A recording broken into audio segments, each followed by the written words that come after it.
today we are checking out something very unique. This is a true one-of-one Mopar right here. And we have Dave Belcar standing next to it. Very well known in the Mopar community. He's had a lot of rare cars, and this is a real drag racing legend raced by Wally Booth.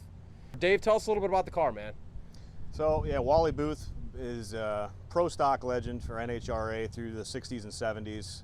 He raced super stock in the 60s, started with Chevrolets, and he did so well with his Chevelles and Camaros that Dodge approached him in 69 to race a Superbee in super stock E-Class. And the deal was that he had to pay for the car and they would supply him with everything that he needed. So trailer, tow vehicle, engines, transmissions, rear ends, whatever he needed, as long as he put Dodge on the door and he paid for the car itself. So the car itself is the most bare bones 69 Subaru you could have ordered. It doesn't have a single option on it. It started life as a H-code 383 car, and it had 4.9 miles put on the odometer with a 383 in it, and it's had a Hemi in it ever since. So if you look at the odometer, it'll show 4.9 miles. That was from the dealership to his house, which was 4 miles away. And guys, I gotta tell you, the restoration on this is an 11 out of 10. Literally, this is the highest level of restoration you can get.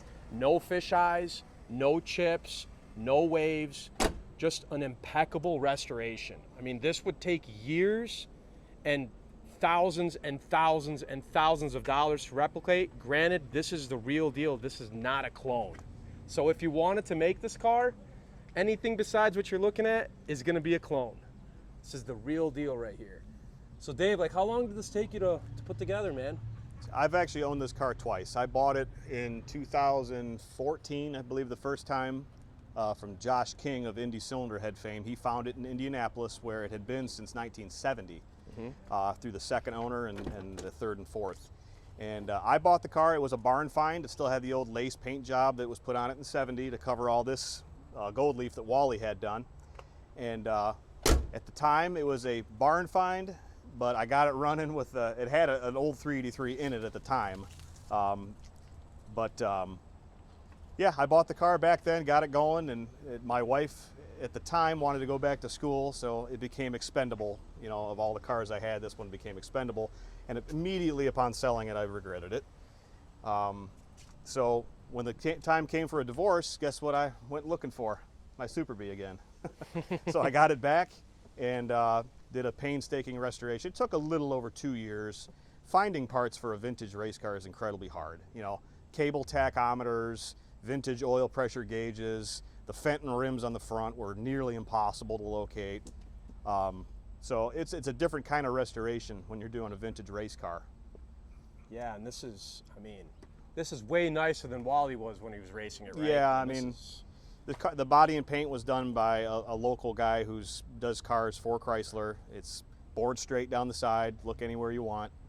The car is rotisserie done. It's got the factory gray dip, you know, undercarriage with the overspray. Yep. I'll show you the motor. And this was at the Muscle Car and Corvette Nationals, Yes, correct? Yeah, it won an award there for Celebrity Pick Award. So if you guys don't know, McCacken, or the Muscle Car and Corvette Nationals, that's a very, very prestigious car show. So if your car's there, you got a nice car. Yeah, this car has been to most of the big Mopar events and the Muscle Car and Corvette Nationals. It was at Carlisle. It was at the Mopar Nationals last year, 2025. It was at Autorama, won first place in its class at Autorama last year. And those of you who don't know, Autorama in Detroit is the muscle car show to win, for sure. The car showed very, very well there. A lot of people come up that remembered it from racing, you know, Detroit Dragway, Milan, you know, back in '69 when Wally was campaigning the car. And it was neat to hear some stories about the car that I never knew. But yeah, this car has been featured in 3 magazines over the course of its life. 2 when it was new, and Mopar Collector's Guide did a feature on the car a couple years ago when it was finished. Yeah. Look, I mean, guys, like, the battery tray is glossy. Like, there is no stones left unturned. And trust me, if you know Dave, you know his restorations are just top notch. Yeah, this is my personal car. This isn't something I built for somebody else where I couldn't, you know, make all the selections. This car is every nut, bolt, clip, everything about this car I know, and I picked. Dave Dudek actually built the Hemi. I selected the cam and a lot of the other parts for it. But the engine itself is 12.5 to 1 compression. It's a 484 stroker Hemi. TTI headers, modern cylinder head, did the cylinder heads. It made 820 horsepower. It's got a big solid roller camshaft in it. Pro shifted, you know, Liberty built the transmission. It's got the best of everything. There was not I didn't try to save a dollar anywhere on this car. I just wanted it to be right. If you guys are a collector, this car is stunning. I mean, just absolutely stunning.